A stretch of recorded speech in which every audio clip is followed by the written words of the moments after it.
Magandang umaga po. Ito po ay dasal para sa ating Mama Mary. Maghanap ako dito ng prayer para kay Mama Mary.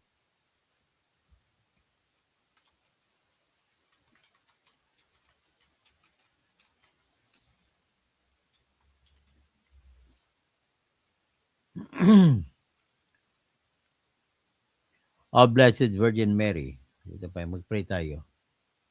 Pero bago dyan, ilalabas ko po yung... Kasi Mama Mary Day po ngayon, no? Mama Mary Day, I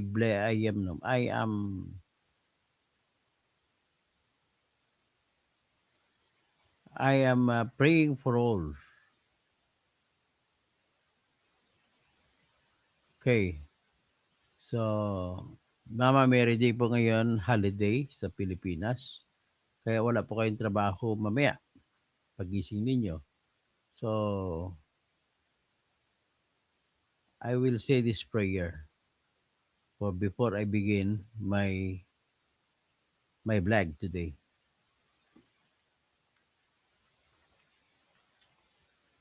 O Blessed Virgin Mary, Mother of God and our Mother, today we honor you with love and devotion. Thank you for your constant care and for bringing us closer to your Son, Jesus.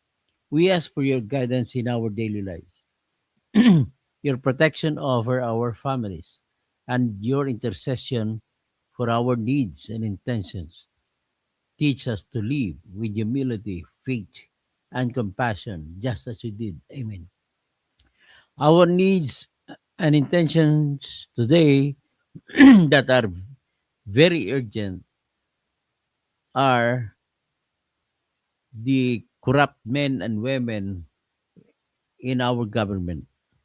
We pray that you help us, you intervene uh, by your perpetual help to erase from the Philippines and imprison all these persons from BBM down to Lisa Marcos, down to Romualdez, down to Sandro Marcos, down to Saldico, and all their allies, their evil allies.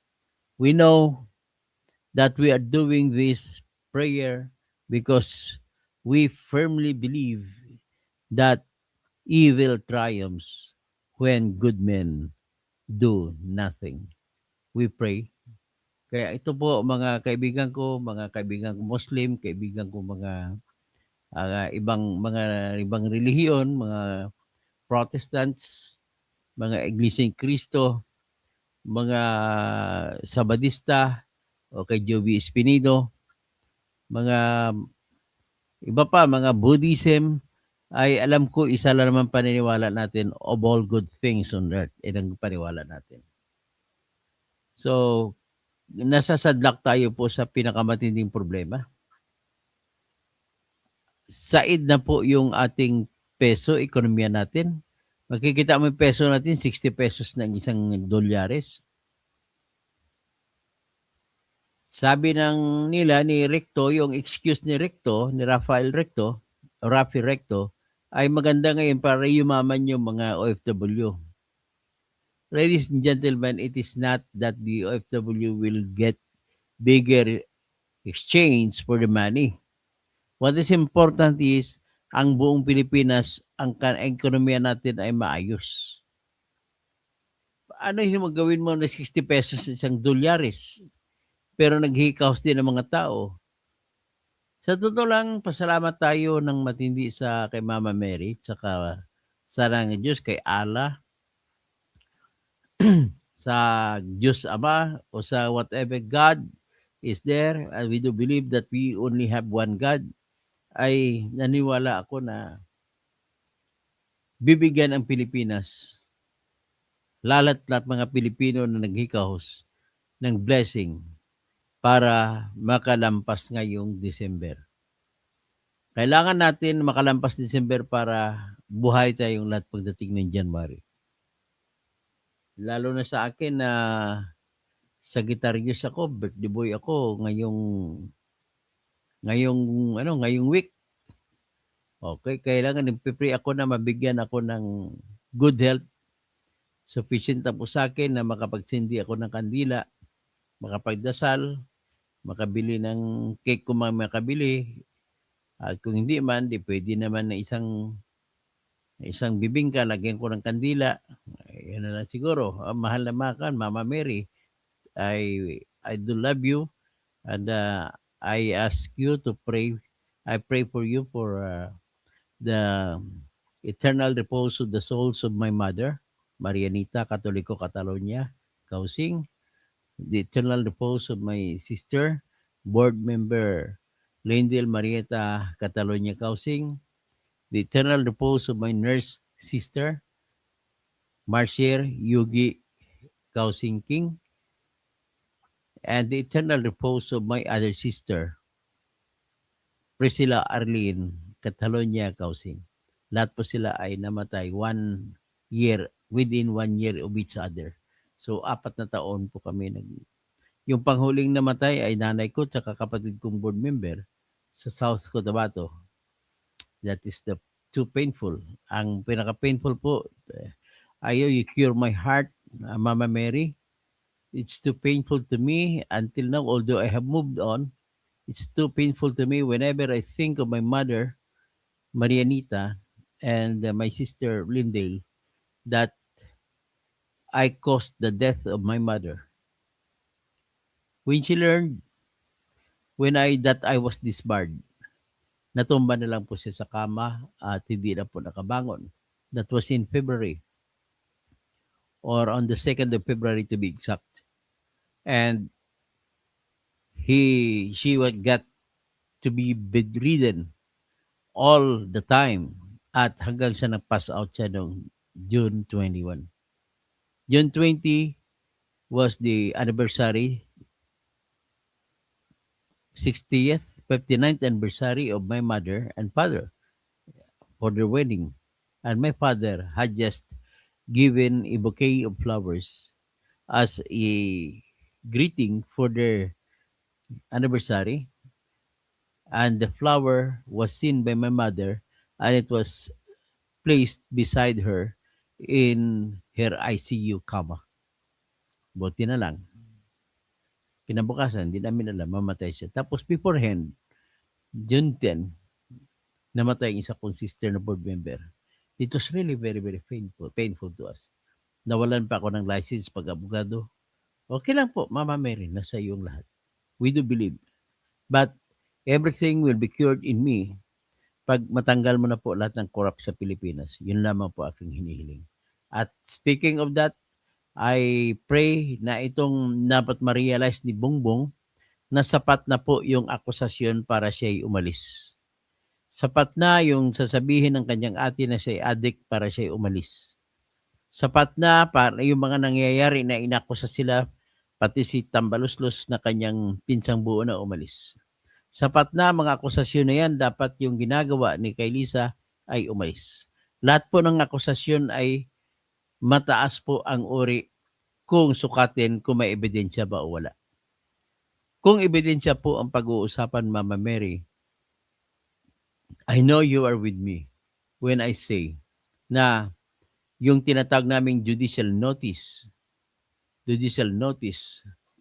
of the habits of men, na kapag ang kapatid mo ay nagsuplong sa iyo, hindi po nagsisinungaling ang kapatid.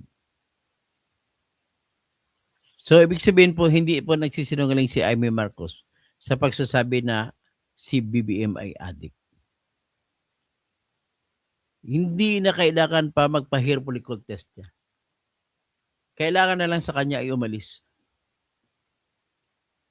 Sapat na po yan yung sinasabi pag kapatid mo nagsabi sa iyo na ganun ka. You have no more moral reason, moral authority to stay. At dagdagan pa pinakahuling development. You only got 21% approval rating. Ang ibig pong sabihin yan, 21%. Isa sa bawat 5 Pilipino na lamang ang nananalig sa iyo. Yung 4 na Pilipino, they lost trust in you. So, if you will continue, then you betrayed the trust.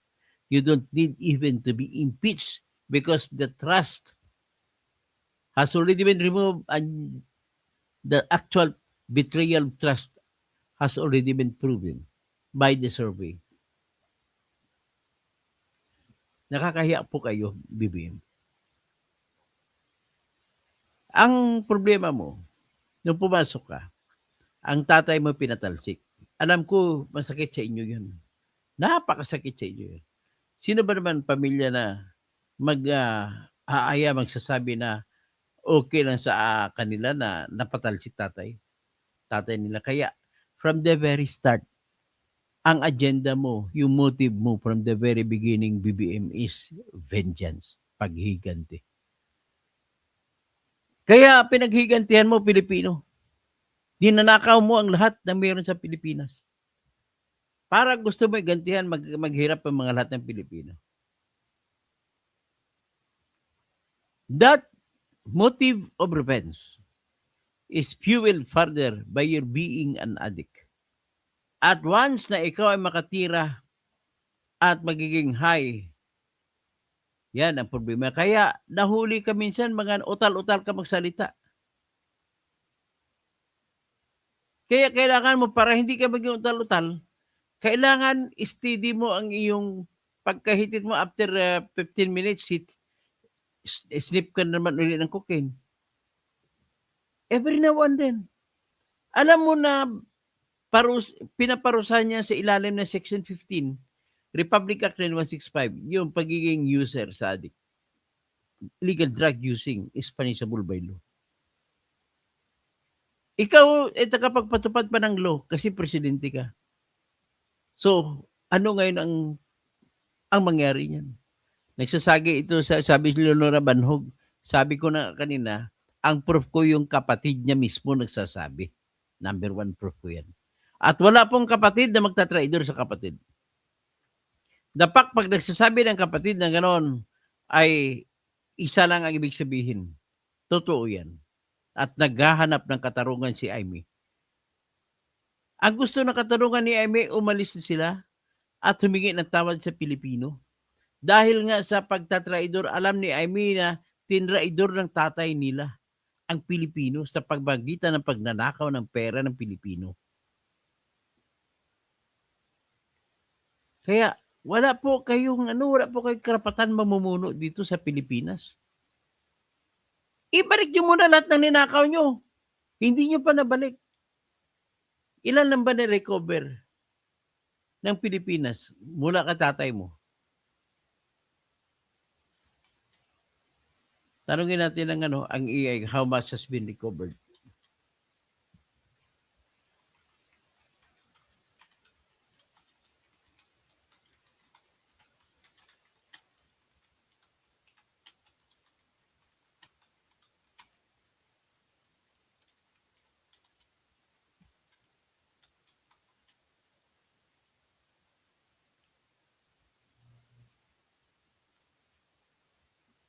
So far, ang na-recover lang natin is 174 million lang, billion dollars. Sa 174 billion, that is only around 3.6 billion dollars. Hindi pa na ibalik. Yung balita nung huli sa Hong Kong, yung 350 tons of gold na kinasuhan na sila sa Hong Kong Anti-Money Laundering Office sa paglaba ng pera o paglaba ng 350 tons of gold. The only way for you to recover, sigurado ko lahat ng Marcos pasunod na election perde. Talo. Ganun ako kasimple.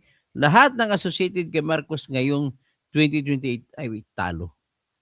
Lahat, pati mga kakamping na kumakampi kay Marcos, talo. Ang mga naratibo nila para pantabon kay Marcos, tinitira si Duterte. Tatawagin na didiis, didilis, bubo. Ang tumatawag na bubo, sobrang bubo. Nakakahiya kayo, tatawagin nyo yung mga pro-Duterte na didiis, bubo. Kakahiya kayo.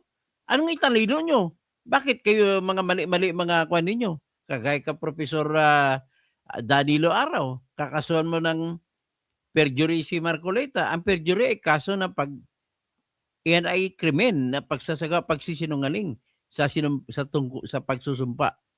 Na sumusumpa ka, nagsinungaling ka pa. Iyan ang ginawa ni Marcoleta. Ginawa ni Marcoleta, nagsumiti siya ng contribution na may nag-contribute ng mga donor sa kanya, hindi niya lang nilagay ang pangalan ng mga donors.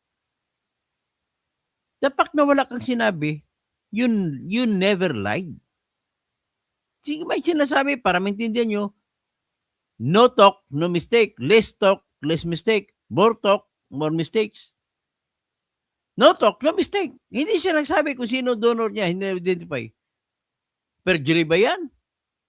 Hindi nga papasok sa crime ng ano yan, sa ilalim ng Omnibus Election Code.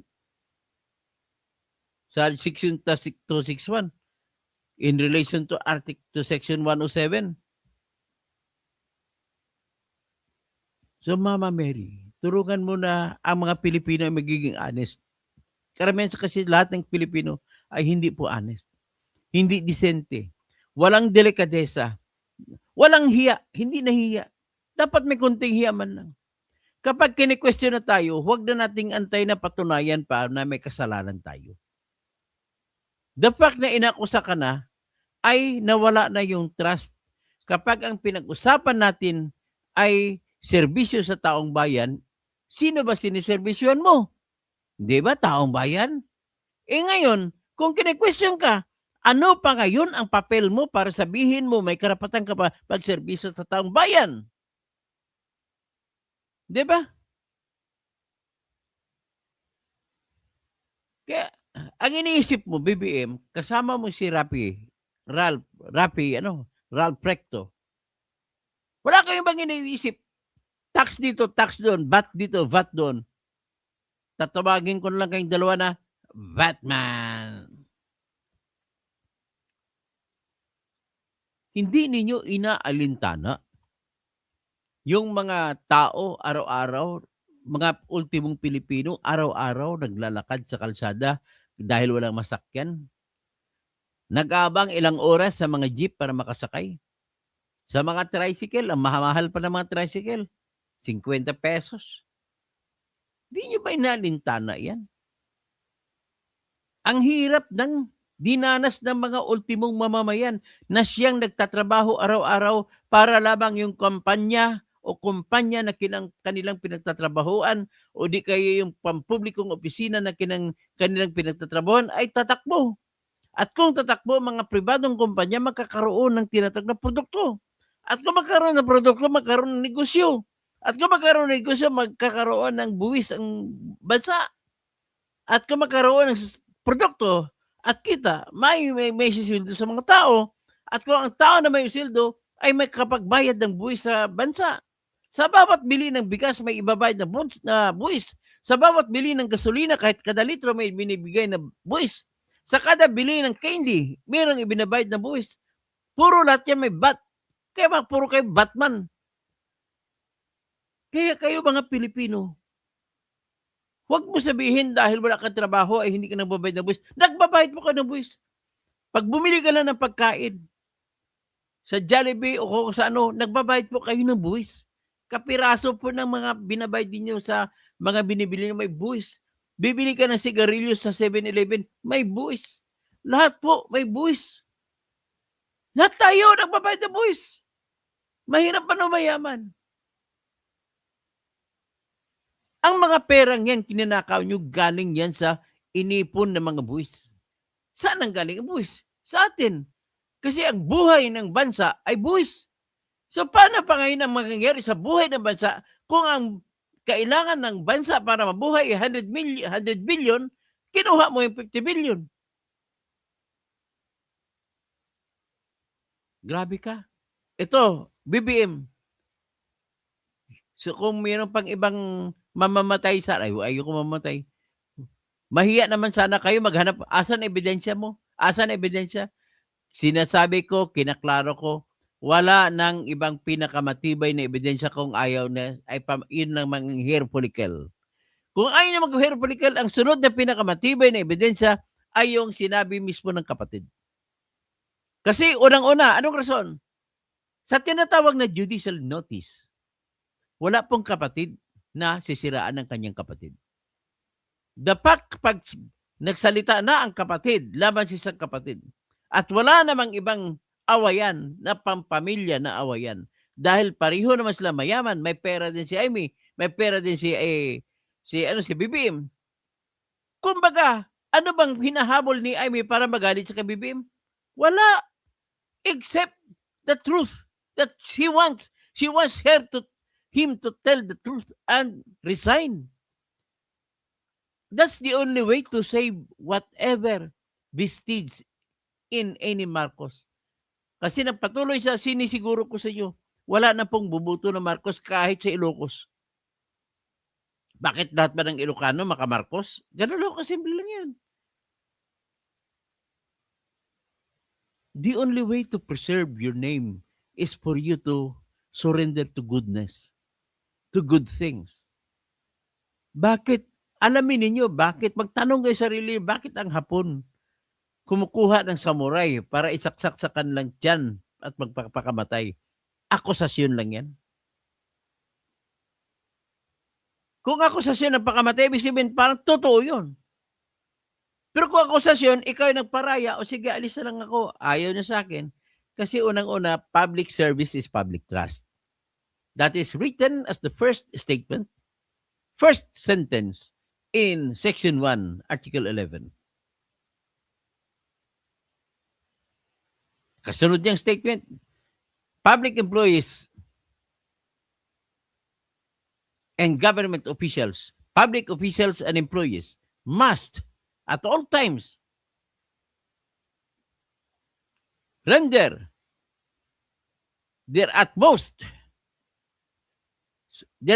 service with utmost responsibility, integrity, loyalty, and efficiency. How can you be efficient if you are addict? How can you be efficient if you are stealing money? Grabe. Kaya kasi pag sinabi public office is a public trust, pag nawala ng trust, wala ng office. Tama pa si Cassandra Dices, ang ulam nyo sa Malacanang, puro steak, lobsters, ulam, lahat ng klaseng masasarap, ulam nandiyan sa'yo. Ang mga tao na nasa baha, noodles lang. Ang grade 1 natin, karamihan ng grade 1 sa buong Pilipinas. Karamihan ng grade 1. Naranasan ko rin nung ako'y grade 1. Sa panahon ko, ang ulam namin asin na may tubig. At masarap lang kainin kung may tutong. Pero ngayon, ang mga bata at sa ngayon, mga anak ng mga kaminero, anak ng mga basurero, anak ng lahat, anong ginakain nila? Mind you, ladies and gentlemen, sa kanila po ay poor man's food na yung noodles. Lagyan 1 o 2 itlog. Damihan ng sabaw. Tapos paghati-hatiin ng mga anak. Kakain. Damihan ng kanin. Yan po ang buhay ng Pilipino. Tapos mamahalan pa niyo yung bigas. Nagmamahal ang bigas dahil sa inyong smuggling. Gusto kayong kumita. Ginagamit ni Bongbong ang kapangyarihan niya sa ilalim ng Rice Tariffication Law. Tataasan ang purpose ng Rice Tariffication Law ay taasan ang buwis hanggang 50%. Ibig sabihin, pag bumili ka ng bigas 1,000, ang isang 25 kilos, ay papatungan niya ng buwis o tarif na 500 pesos. So maging 1,500. Para may panlaban naman ang mga produkto nating lokal na pwede namang maibenta rin ng 1,500. Ang ginawa ninyo, mas gusto nyo magkarabagyo. Bakit gusto nyo magkabagyo? Para yung iangkat ninyong bigas, yun ang ibebenta sa mga Pilipino. Kasi kung may bagyo, ang mga palaya natin sira. Kakahiya kayo. Tapos nanakawin nyo pa ang pakay po.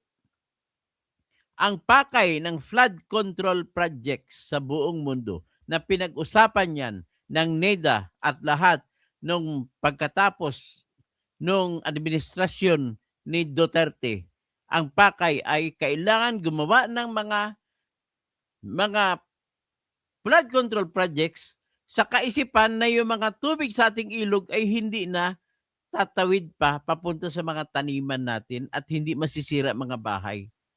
Nangyari ba yan? Hindi! Bakit?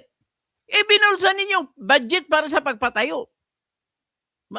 Hindi lang kayo nagkasya pa sa substandard. Yung substandard niya nauka pa ng tubig. Tapos, matapang pa kayo magpagawa ng proyekto na walang gawa. Guni-guni, ghost. Mama Mary, ano pang gagawin natin sa mga taong ito? Ayoko po silang patawarin. Kami na mga nabiktima nila, kami po ang iyong bigyan na naman. Sana po, bigyan nyo kami ng grasya naman. Ito pang katotohanan ng buhay, oh. O magbe-birthday ako sa sunod na araw. Walang alam lang ako kahit pambili ng kandila. Panglagay sa bibingka na gagawin kong cake. O, pakinggan natin ito. Hindi na natin kailangan ng pruweba kung totoo o hindi. What is important here is lumabas ang inyong kasabwat sa pagnanakaw na si Saldico at nagsalita ng lahat. Hindi pa ba natin sapat paniwalaan yan? May bit-bit pa siya ng mga papel na pinapakita. May mga malita pa na pinapakita. Kakahiya kayo. Kakahiya talaga kayo. Sa totoong kwento ng buhay. O ipapakita ko ang mga maleta na sinasabi, ilang maleta to, ilang shot ito ng mga grupo ng maleta. O yan, ilang maleta yan, ilang shot yan. 1, 2, 3, 4, 5, 6, 7, 8, 9, 10, 11, 12, 13, 14, 15, 16, 17, 18, 19, 20. 21, 22, 23, 24, 25, 26, 27, 28. 28 na delivery, pinakita. Minimum 500 million. Hindi pa ba sapat yan? Napruweba para ikaw ay umalis. Ngayon, maliban sa malita niyan, nilista pa dito ni Saldico ang pag-deliver mo. So, umpisa natin sa ito, palakihin natin.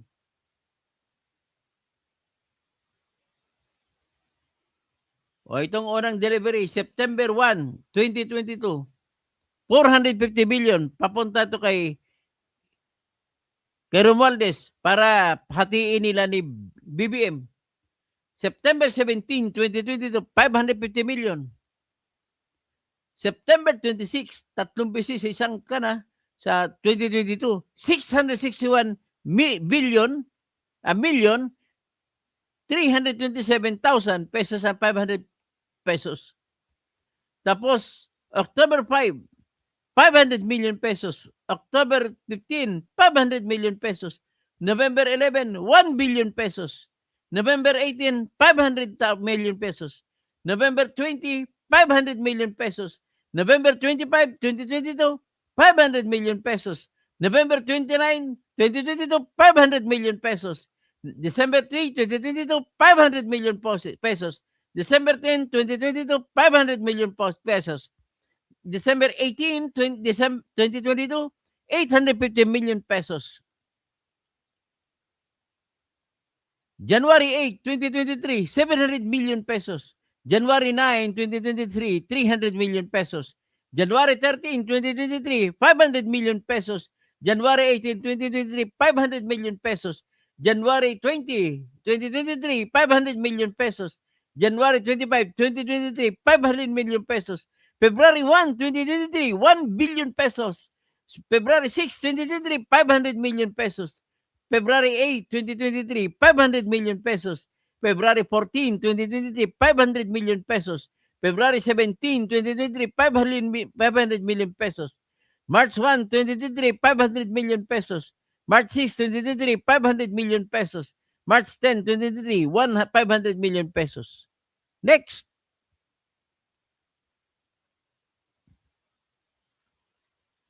Pinakahuli dito, March 2023.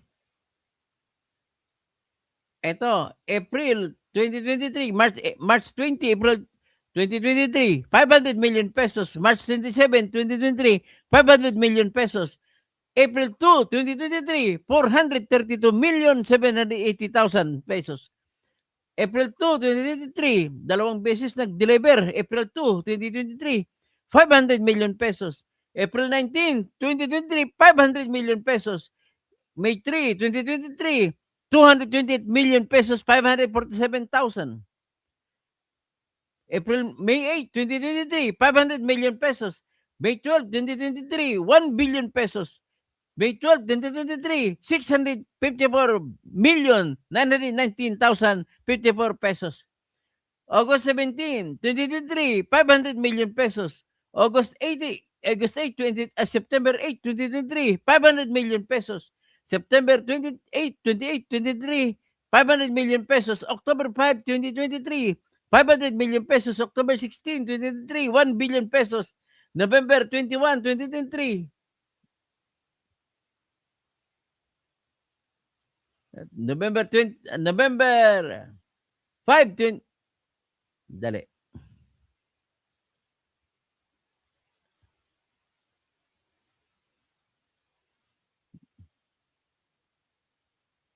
November 21, 2023, 500 million pesos. November 25, 2023, 150 million pesos. December 3, 2023, 500 million pesos. December 7, 2023, 500 million pesos. December 22, 2023, 1 billion 200 million. January 8, 2024, 1 billion pesos. January 19, 2024, 1 billion pesos. February 17, 2023, 1 billion pesos. February 12, 2024, 1 billion pesos. March 1, 2024, 1 billion pesos. March 12, 2024, 1 billion pesos. April 2, 2024, 1 billion pesos. April 16, 2024, 1 billion pesos. May 1, 2024, 1 billion pesos.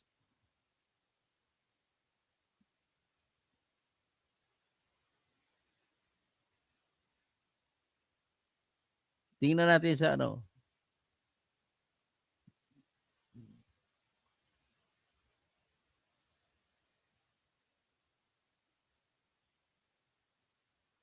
Grabe ha. O ito, April 29, 2025, 500 million pesos. May 29, May 2025, 500 million pesos. July 15, 2025, 500 million pesos. August 5, 2025, 216 million pesos. Tapos ito na yung araw na tinawag sila ni Saldi. Si Saldi, si Romualdez at saka si Toby Chanko pinatawag noong November 24. Pinagalitan sila. Kaya walang delivery kasi o September, October, November, walang delivery. Kaya naka-deliver uli ng December 2. Binigay na direkta kay Yosek Jojo Cades. 200 million pesos. Taka December 5, 800 million pesos. 1 billion pesos ang the actual din dineliver ni Saldico kay Jojo Cades. So, a total of 56 billion 418 million 874,054 pesos. Ano niya? Ito naman mga malita. May 14, 2024, yan ang deliver. Ang laman 1 billion. Yan 1 billion yan.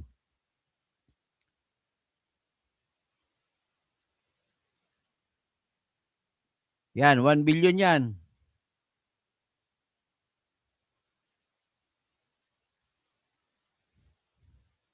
Yan 1 billion na delivery. That was delivered on May 14, 2024. Cash out. Next. Yan. 250 million delivered in 5 luggages. December 14, 2024. Yan. Next. Itong delivery, 1 billion. October 2, 2024. Yan. Yan naman, May 1, 2024. 1 billion. Delivered to RR Romualdez. January 12, 2025. 500 million.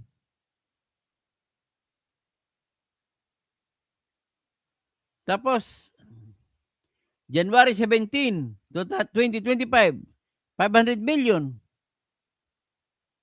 Tapos, ito naman, August 8, 2024, 500 million.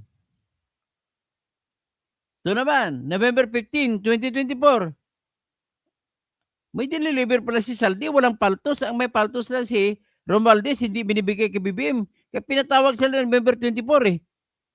Dito sila pinagalitan, napatala ang deliver. Magkano to? 1 billion, oh. Grabe. 28 luggages. November 15, 2024. Ito naman, another 1 billion, January 8, 2024. Ayan, delivered to RR. Bahay ni RR to. Bahay ni Romualdez. Ito naman, cash out, July 15, 2025. 500 million. Tapos na election to ha. Delivered to RR. Ayan. O ito yung Maserati. Naka-background na kotse sa gilid. July 16, 2024. Cash out, 1 billion. O yung Maserati na sa gilid. Kaliwa oh. Yan yung Maserati ni ni Romualdez. Yan. 1 billion yan. Ito naman, February 10, 2025. Total of 500 million. Delivered to RR. Ayan, andyan pa rin Maserati. 13 luggages, lahat. Ito naman, June 14, 2024. 1 billion for RR. Ayan. Ito naman, cash out, July 27, 2024. 1 billion delivered. Ito naman, November 29, 2024. Cash out, 1 billion delivered.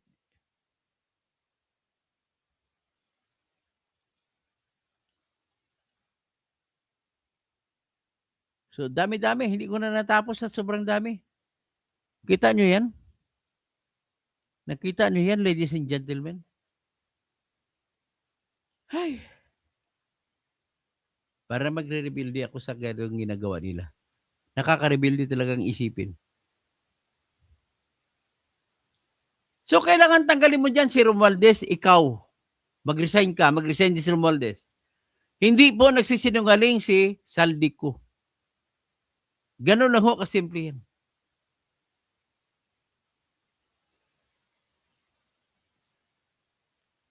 Grabe kayo. Lisa. Saldi. At least si Saldi, kakampi na ng tao. Nagsasabi ng totoo.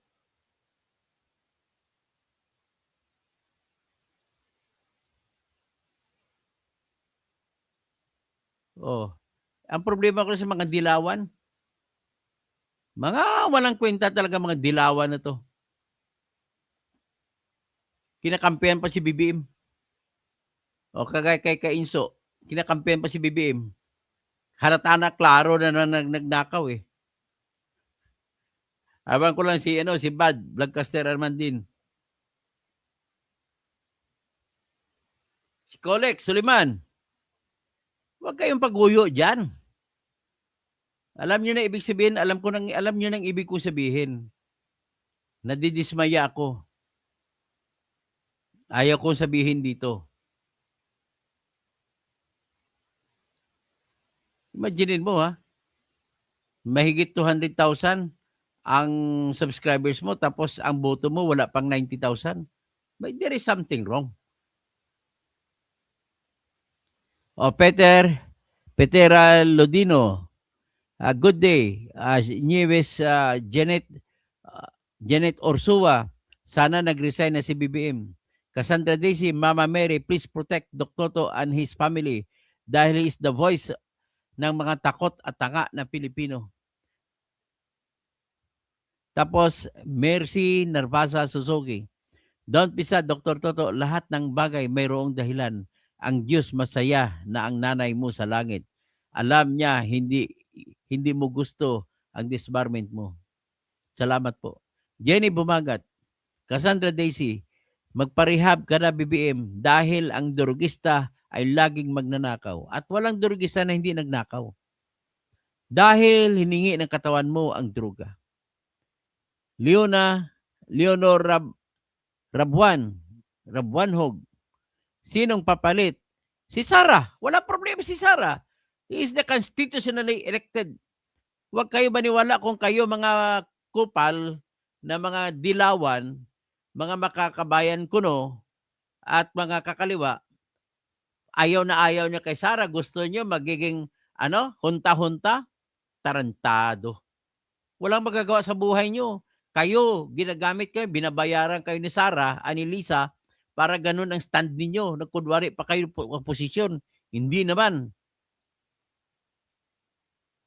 Makabayan ko, si Duterte naman binabanatan nyo. Walang kinalaman si Duterte dito. 3 taon na si Bangag. Nandyan. Anong kinalaman ni Duterte sa nakawan ninyo? Isisisi ni Trillanes doon kay Duterte daw dahil panahon ni Duterte nagkakauso daw. Trillanes, kabubo ka talaga.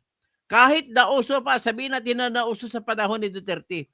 Hindi ba dapat kung magaling si BBM, dapat hinuli niya yan lahat na nagnanakaw? Kung totoo man yan na nanggaling kay Duterte yan, bobo! Kata kay ka pa, sinungaling ka pa. Saan ka makakita? Magtanong ka kahit kaninong abogado. Wala pong kliyente na nagbabayad 150 million a month sa isang kaso. Napakahina ng mga argumento ni Kaufman. Bayaran 150 million.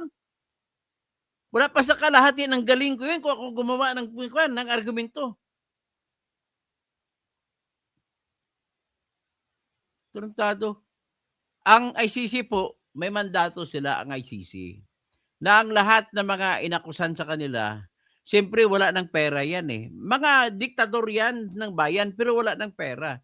Kaya binibigyan sila ng abogado ng ICC mismo.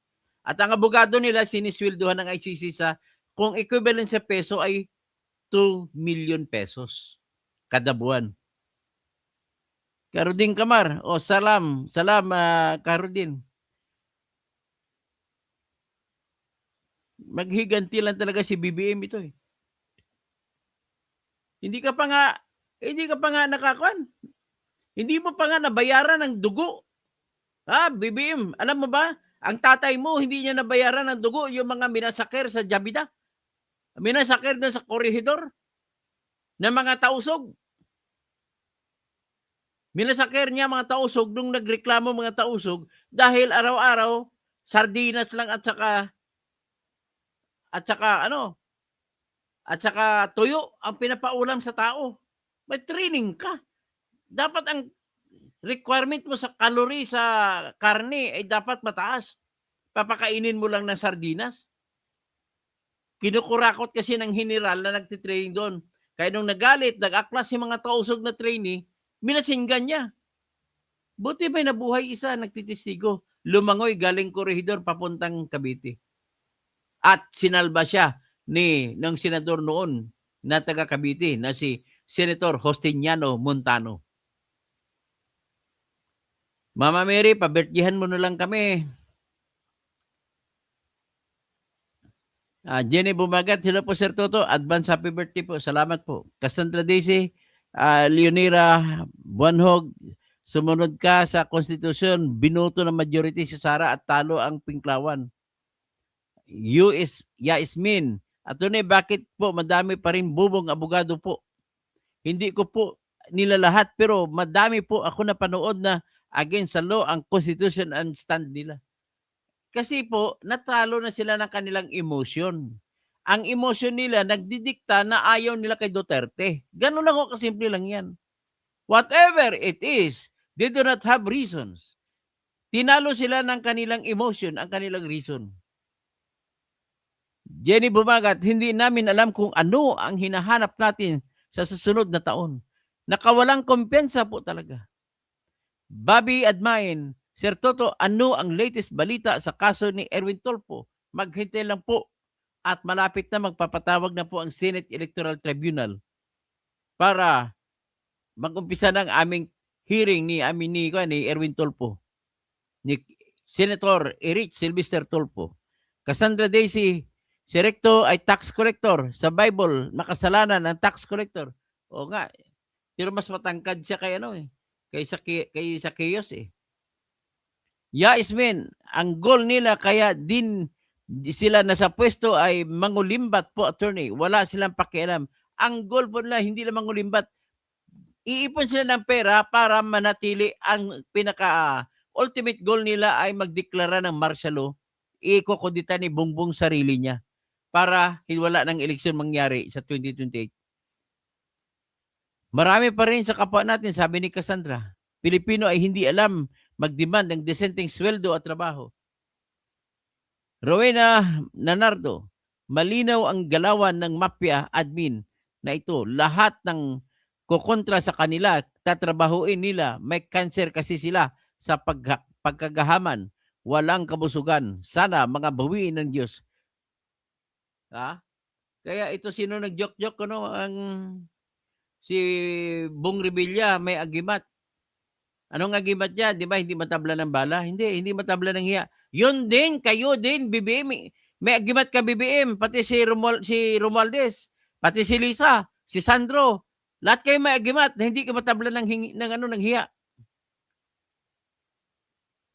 Kaharding Kamar, ang lakas ng loob nila Nako, dahil alam mo, sa totoo lang, kaming mga galit na talaga sa totoo lang, galit ako. Unang-una, wala. Ang mga kausap ko lagi sa aking trabaho, wala pong nagbabayad kasi nakikiusap, wala ring pera. Hindi mo na rin pwede maiwanan. Ganon po lahat halos. Hindi ba napansin, maraming mga negosyo na maliliit nagsasara? Romel Gonzales, bakit lahat ng mga Davao, baka Duterte, tanga? Oy, ikaw tanga. Bubo ka. Bakit ka? Tanungin mo sarili mo, bakit? Mas mahal yun sa Duterte. Gusto mo sasabihin ko sa iyo, tanga, Romel Gonzales? Ganito po yon. Maraming pinatay si Duterte.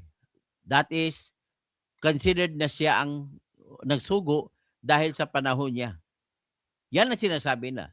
Given that, kung totoo man yan, pero hindi mo rin may kakaila na nagtumahimik sa panahon niya na wala nang naglalako ng droga sa panahon niya. Kahit sabihin mo pa na may sarili siyang droga na drug gang, sinasabi ni Trillanes na sinungaling, o di kaya sabi ni Las Cañas, paniwalaan natin si Las Cañas, mas totoong tao yun. Kahit sabihin pa natin totoo, the reality of life is, wala pong nangyaring mga maliitan, walang nangyaring rape sa panahon niya, noong panahon na yun na nag-istrikta siya. Hindi mo maikaila, hindi mo masabihin na hindi nangyari ang naging matahimik ang bayan. So, kapalit lang yan, mamimili ka ngayon. Paparusahan ba natin siya na nanahimik dahil sa ganung paraan? Well, it's a decision that should be based on the rules of law. Hindi kagaya ng sa tawagan tanga. Bakit ka hindi ka tanga? Sino ba binoto mo para sabihin mo tanga ang iba? Mas magaling pa ang mga tuan, mga DDS, mga Duterte. Bakit Davao lang? Buong tandaan mo, bakit mataas ang survey ni Sara? Tingnan mo sa survey. Halos lahat mataas sa Visayas, mataas sa Metro Manila, mataas sa Mindanao. Kaya, wag kang pag-isipan mo yung Romel Gonzales na bubo. Bakit? Magtatanong ka, bakit? Bakit? At tingin ninyo, bubo. Kayo, hindi tanga. Cassandra Daisy, sa sarap ng ulam ng mga Malacanang. Yan nga. O Rowena Nardo, binigyan nila ng second chance para linis ang pangalan nila, mas lumala pa. O Kaharding Kamar, dapat na mawala, makulong na si BBM na sa Sandro. Lisa, ang daming mga ninakaw. Akalain mo, maglalagay siya magsingit siya ng programa doon sa amin sa Coronadal. 200 million. Tapos sa Diegos, lalabas na 100 million kada kilometro ang gastos. Yun pala, wala man ang pinagawa kahit isa. Overpriced na, hindi pa pinagawa. Sa amin, 1972 pa nagawa ang kalsada sa Coronadal hanggang General Santos City. Hanggang ngayon, wala pang crack. Bakit mo papagawan? Wala namang nagawa ron. Putangin na Sandro ka. kabastos ka, magnanakaw ka, purong-puro. Sabihin mo, wala naman, bakit inalagay, ginagawa nila ko na, invento lang yan ni Saldico kasi bakit ba naman ako maglalagay ng proyekto sa Davao? Sampaling kita eh. Sinadya mo yun eh. May tinatawag na parada, may tinatawag na sagasa, parking, tsaka sagasa. Hindi alam ng mga congressman namin na nilagyan mo ng proyekto para kubrahin mo lang. Siyempre, may kausap ka ng mga kontraktor. Si Perni Pinto, bossing, ingat, God bless. Rowena Nardo, ang ironic pa dito, ang ginuping during 1986, ang sigaw, no to Marcos, never again, tangina nila. Pero ngayon, kain suka, nakipag-collab sa mga adik, kawatang mafia para maalis ang Duterte sa politika. Mga tarantado talaga. Karoding Kamar, Sir Toto, wala naman hiya ang mga Marcos, sanay sila na makapna sa dugo na nila ang pagnanakaw. Ganoon nga. Kinikilo na lang ang pera at hindi na binibilang. Grabe. Bumibili sila ng condominium at nilalagay doon ng pera, mga malamalitang pera. Jenny Bumagat, ang nakapanlulo mo, isang district engineer, mayroong tinatagong 110 million. Yan. Kulang pa yan, sinasauli. Mayroon pa daw 200 million. Josel Cross, walang kapaguran sa pagnanakaw. Cassandra Daisy, dapat impis na yan at iparehab. Karoding Kamar, alam mo Sir Toto, dito sa lugar namin, sa Dato Piang, mga magnanakaw, bigla silang mamamatay. Di alam kung sino pumatay kasi binabaril sa gabi. Maubos kaya nila lahat yung millions at bilyones hanggang namatay sila, attorney? Kawawang mga Pilipino, my heart is bleeding for them. Rowena Nanardo, kumukambak ang mga dilawang tae sa pag-asang muli nilang makukuha ang kontrol sa Pilipinas. Wala na, mulat ng tao, hindi kayo para sa bayan, pera at kapangyarihan ang habol ninyo. Cassandra D.C. Saldico ay A1 informer. Tama po kayo. Madeline Ramillo, lahat na sila, unahan na kanya-kanya, magnanakaw ng pundo ng Pilipinas. 110 million na Pinoy, kahit man lang isa ay walang bayag, parang tudasin sa Pinas. May aswang, barang, Capri, San Telmo. Magsilabasan kayo lahat ng barang, lahat ng San Telmo. Lahat ng mga aswang, lumabas kayo. Aswangin nyo na si Bongbong Marcos, si Lisa, si Romualdez, si Sandro. Naka-rebuildi talaga, Dr. Toto, ang ginagawa ni BBM, pero pinapasa Diyos ko na lang. Sila dahil hindi panghabang panahon, nasa kapangyarihan silang lahat. Bahala ka na po, Mama Mary, birthday mo ngayon. Cassandra Daisy, Enzo at Bad, nagbago na kayo. Palibasa, hindi niyo kailangan ng PhilHealth. Pero paano ang mga kawawang Pilipino na pumipila para sa gamot at tulong? Trililing, desperado na sa buhay niya. Shadow, ma'am, pa-shoutout po sa mga classmates ko sa Japan. Sila, Guri, Sakuragi, Miyogi, Mitsue, at kay Rukawa. Cassandra Daisy, main problem din po ang mga 249 congressmen, women na gustong iligtas si BBM kaysa sa mga Pilipino na nalunod sa pagnanakaw ni Marcos at bumuto sila sa gusto lang tanggalin si Kiko Barsaga. Malungkot yang iba, baka BBM, ubos na pundo natin. Vernon Montales, paano mo nasasabi mo na sinungaling si Trillanes na may resibo? Anong resibo? Kabubuhan ng resibo. Kabubo siya, ipalabas mo sa dito. Saan ang resibo niya na totoo yung 150 million naman na ibabayad kay Kaufman? Mahina pong abogado si Kaufman. Pasensya na po, Sarah. Mas magaling ako dyan ng dihamak. Cassandra Daisy, attorney, saan galing ang mga cash? Saan ba? Saan nyo ba kinuha yan? Kaharudi ka ba? Lahat ng kakampi, mga magnanakaw yan at adik. Yaismin, happy birthday po, Dr. Toto. Salamat po. Hanggang dyan lang, at least pinakita ko Paki-share nyo para makita ng lahat ang mga pera, karamihan sa pera na ninakaw na napunta kay Marcos. Maraming salamat po at paki-invite naman sa iba na mag-join sa ating channel at dadami po tayo. Maraming